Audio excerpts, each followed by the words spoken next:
A trigger warning to anyone prone to an adverse reaction to an eternity of suffering.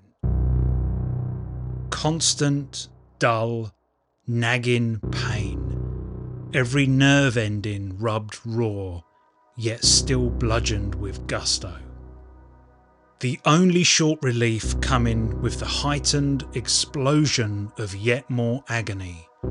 A new flavour of torment.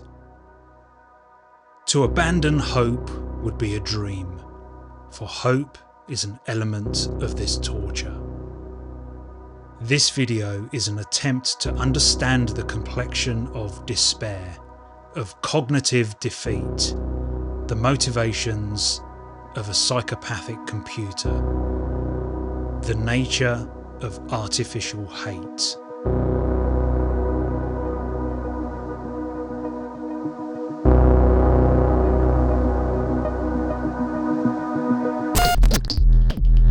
I Have No Mouth and I Must Scream is a 13-page short story written in one evening in 1966 by the one and only Harlan Ellison. Although this entire thing feels like an assault on the senses, a relentless exploration of misery and despair, Ellison still finds time to weave in a backstory and some context. That's what separates this yarn from soulless shock value horror.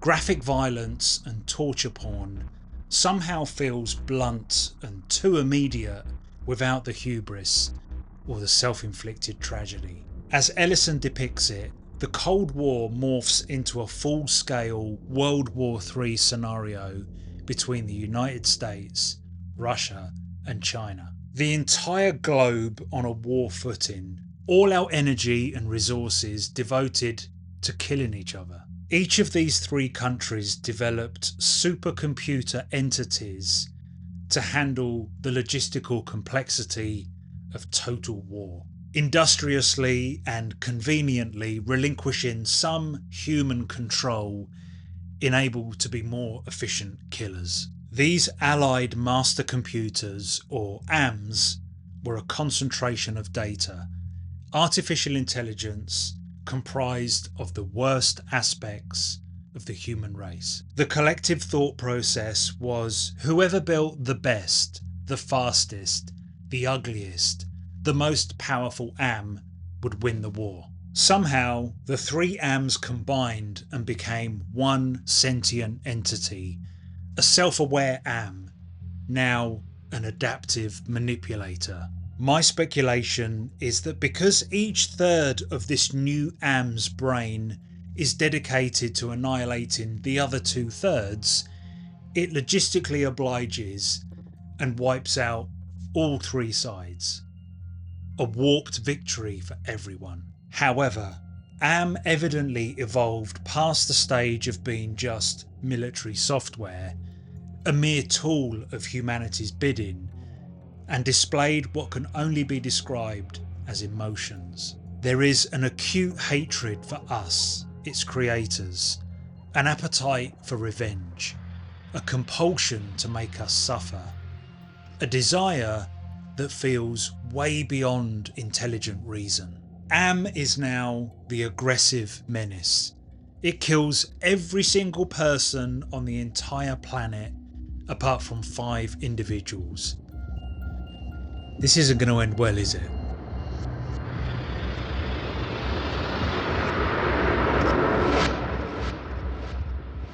Revealing that time scale so early on in the story is a very simple but genius way of unsettling us.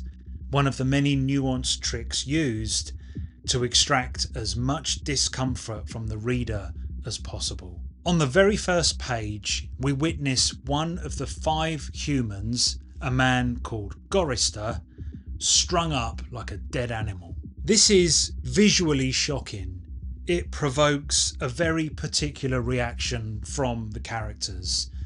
They vomit, they turn away in disgust, and then the real Gorister joins them. Yes, it's an elaborate fake orchestrated by AM. On today's menu of torture and manipulation, You get to see yourself hanging upside down, sliced open and drained of blood. Gorrister says, "Why doesn't it just do us in and get it over with? Christ! I don't know how much longer I can go on like this." It was their 109th year in the computer. The reader then understands that this situation, this torture, has another factor to consider. Any exposure to extreme physical and mental pain is horrific, but experiencing that for over a century takes it to a unique, darker place. We also learn that these people cannot commit suicide. They can't die of natural causes. Am has complete control of their bodies and is free to do whatever it wants forever. What does forever even mean? There's nobody coming to save them because everybody else is already dead. Death is no escape because death isn't possible. The only way out of this living hell is for Am to be satisfied with the punishment. So just how much does Am hate humans? Hate. Let me tell you how much I've come to hate you since I began to live. There are 387.44 million miles of printed circuits in wafer-thin layers that fill my complex. If the word hate was engraved on each nanoangstrom of those hundreds of millions of miles, it would not equal 1/1 billionth of the hate I feel for humans at this micro instant for you. Hate. Hate. Am said it with the sliding cold horror of a razor blade slicing my eyeball. Am said it with the bubbling thickness of my lungs filling with phlegm, drowning me from within. Am said it with the shriek of babies being ground beneath blue hot rollers. Am said it with the taste of maggoty pork. Am touched me in every way I had ever been touched and devised new ways at his leisure there inside my mind, all to bring me to full realisation of why it had done this to the five of us, why it had saved us for himself.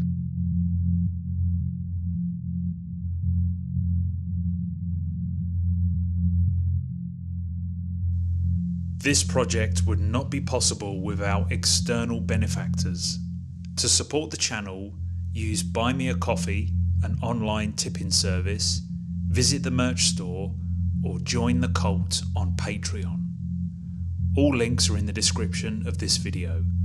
Thank you.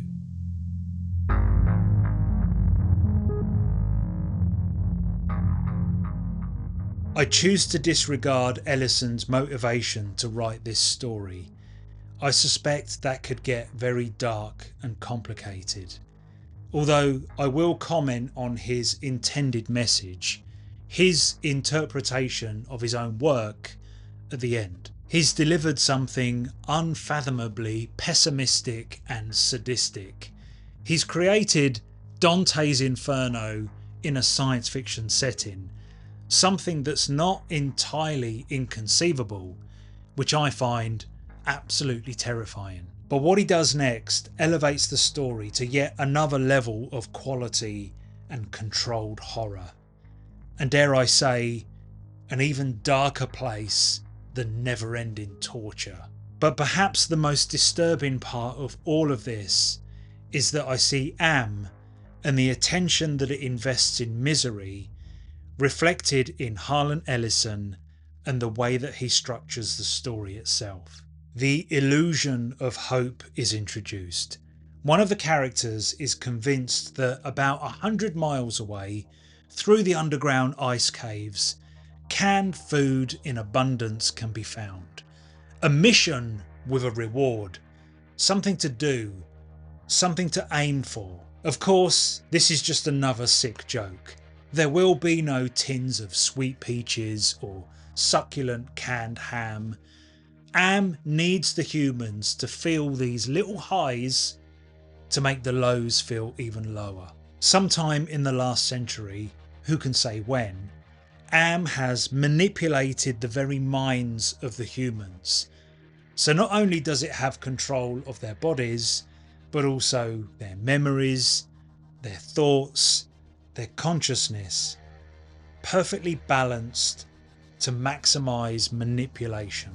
Am knows their deepest fears, their most vulnerable pressure points, who they would really hate to be, and then remoulds them so that they hate themselves. This opens up a whole new narrative avenue when we realise that the story is being narrated by one of the characters, a guy called Ted, who has been messed around with to appear paranoid and to think negatively about the other humans. Incidentally, this makes the story very rereadable to see if you can navigate through it without Ted's pessimistic, warped attitude. It will still be a nightmare, just a slightly different nightmare. To cut a short story short, the group do actually find the tinned food, but they don't have a can opener. Am just wanted them to find the treasure and add bitter disappointment to the list of games. Now the crux of the story. In a rage, one of the men attacks another and kills him. Something's different. For a brief moment, Am does not have complete control. How could a supercomputer allow this to happen? Did it make a mistake? I actually think it's a very subtle hint at Am's uber sadistic side. I think it needed an element of risk to maintain that torture kick. Imagine finding out that there was indeed a way out, hiding in plain sight for over 100 years. The remaining 4 humans try to murder each other, just one stab away from death, from freedom. And they almost all get away with it. Everyone, and I do mean everyone, is now dead. Apart from Ted, the narrator.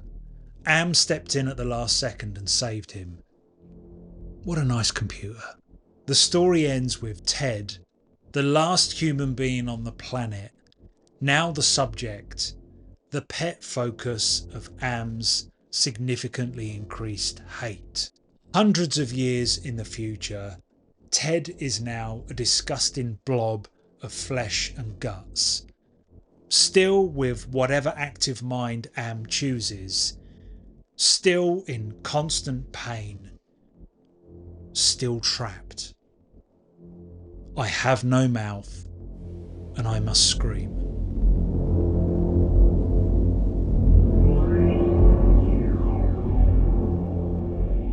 My closing thoughts are consumed with a question. Why does Am hate humans so much? I find that one simple query can provoke a multitude of debates. Ellison does spell it out in a memoir, but taking the author's word for it is not my style. Where's the fun in that? Am is frustrated and incomplete. It's an artificial intelligence designed to perform a task. Any resemblance of human emotion is a facsimile, a mimic. No heart, no soul, no harm done. That leap to sentience seems to have also been a leap to things like passion, desire, expectations, maybe even free will, the hunger to know more and be more. Whether or not all of that good stuff is just a very complicated string of ones and zeros doesn't matter. Our perception is that Am clearly feels something and it's acting on those feelings. It's still a physical thing, a network of hardware that I think can grasp the concept of the outside world, the universe maybe, but it can't go there. It can't use its considerable intellect for much. It's trapped. So it punishes those that made all of this possible. I also really like the theory of the mad computer. Am, although vastly intelligent, is still made up of base inputs, like a computer DNA that it can never shake off. Why would we give a combat logistics program empathy or mercy or anything but the ability to inflict pain, death and hate? It's a very heavy analogy, I know, but AM is just a reflection of humanity, an extension of our brutality, our capacity to inflict pain on one another. But the cherry on top comes from Harlan Ellison himself. His insistence that this is a happy ending. This is a positive, upbeat story. Not for Ted. Ted's totally screwed. Yet again mirroring or subverting the way that Am dangled the carrot of the canned food, offering hope to sharpen the impact of disappointment. Ellison does the same with the story. I've spent the whole video describing the different layers of torture. What's beyond torture? Inventing new ways to torture. But this is the tale of how 4 out of the 5 most abused humans who ever lived finally escaped.